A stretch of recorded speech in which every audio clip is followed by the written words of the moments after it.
Hi friends, welcome to STM lakhs. இன்றைக்கி நம்ம சேனலில் என்ன பார்க்க போகிறோன்னா, ஒரு முட்டைக்கோஸை வச்சு நம்ம ஈவினிங் ஸ்நாக்ஸ் தாங்க பார்க்க போகிறோம். நல்ல கிறிஸ்பியான, நல்ல டேஸ்டான, சத்தான இந்த முட்டைக்கோஸு ஸ்நாக்ஸு எப்படி ஈஸியான செய்முறையில் செய்யலான்னு பார்க்கலாம். வாங்க வீடியோக்குள்ளே போவோம். நான் ஒரு 1/2 கிலோ அளவு முட்டைக்கோஸ் எடுத்துக்கிட்டேன். பாருங்கள், இதே மாதிரி நம்ம நீல வாக்கில் பொடிசாக கட் பண்ணி எடுத்துக்குவோம். இதே மாதிரி கட் பண்ணிக்குவோங்க.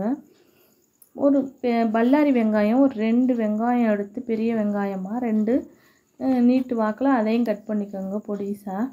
பாருங்கள், இதே மாதிரி 2ஐயும் நல்லா கை வச்சு நம்ம நல்லா இதை வச்சு 2ஐயும் நல்லா மிக்ஸ் பண்ணி நல்லா கையை அழுத்தி நம்ம பிணைஞ்சு எடுத்துக்குவோம்.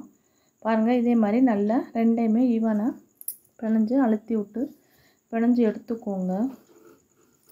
ஒரு 50 கிராம் அளவு கடலை மாவு, ஒரு 25 கிராம் அளவு அரிசி மாவு, 1 ஸ்பூன் தனி மிளகாய் தூள், தேவைக்கேற்ப உப்பு, ஒரு பிஞ்சு அளவு சோட்டா மாவு, ஒரு 1/4 ஸ்பூன் பெருங்காயத்தூள் எல்லாத்தையுமே போட்டாச்சு.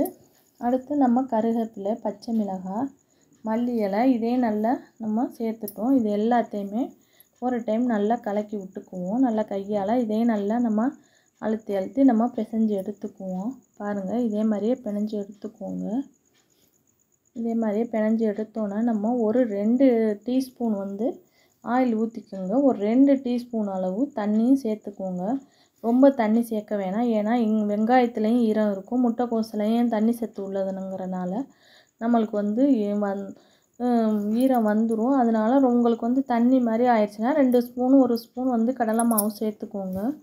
எல்லாத்தையுமே பாருங்கள், நல்லாவே எனக்கு பதம் வந்துருச்சு. பாருங்கள், அந்த முட்டைக்கோசுலலாம் ஒட்டி இருக்கிறது. நம்ம ஆயிலை ஒரு அடுப்பில் வானல் வச்சு நம்ம தேவைக்கேற்ப எண்ணெய் வச்சு நம்ம பொரிச்சு இருக்கிறதுக்கு இதே மாதிரியே நம்ம எடுத்து தட்டி போட்டுக்குவோம்.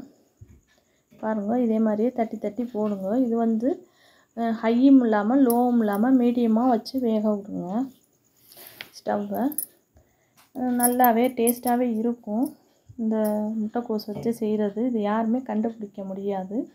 நல்லா ஈவினிங் ஸ்நாக்ஸுக்கு டீ டைமில் நல்லா ஸ்கூல் விட்டு வர பசங்களும் நல்லா இது முட்டைக்கோஸ் வச்சு செஞ்சதுன்னு சொன்னால் தான் அது பசங்களுக்கே தெரியும். நல்லா ஹெல்த்தானதும் கூட. முட்டைக்கோஸ் சாப்பிடாதவங்க இது மாதிரி பசங்களுக்கு செஞ்சு கொடுத்தா நல்லா சாப்பிடுவாங்க. நல்லா டேஸ்ட்டாகவே இருக்கும். பாருங்கள், ஒரு குச்சி, இந்த இரும்பு குச்சி, பணியார குச்சின்னு சொல்லுவாங்கள்ல, அதை வச்சு கொஞ்சமாக திருப்பி விட்டு வேக விடுங்க. இல்லைன்னா அது இதாக ஆகிக்கிறோம். அதனால் அந்த இரும்பு குச்சியில் நம்ம கொஞ்சமாக திருப்பி விட்டு கோல்டன் ப்ரௌன் வர அளவுக்கு நம்ம இதை பொரித்து எடுத்துக்குவோம். பாருங்கள், பொரிச்சாச்சு. ஆனால் கண்டே பிடிக்க முடியாது. நல்ல டேஸ்டான சூப்பரான tea time evening snacks ready ஆகிடுச்சு. முட்டைக்கோஸ் இருந்தால் ஒரு டைம் உங்கள் வீட்லேயும் செஞ்சு பார்த்துட்டு மறக்காமல் எனக்கு கமெண்டில் தெரிவிங்க. மறக்காமல் எஸ்டிஎம் லாக் சேனலை சப்ஸ்கிரைப் பண்ணுங்கள் ஃப்ரெண்ட்ஸ். எங்களுக்கு சப்போர்ட் பண்ணுங்கள் ஃப்ரெண்ட்ஸ். பாருங்கள், சூப்பரான சுவையான முட்டைக்கோஸ் போண்டா ரெடி ஆகிடுச்சு. தேங்க்ஸ் ஃபார் வாட்சிங் ஃப்ரெண்ட்ஸ். Bye friends.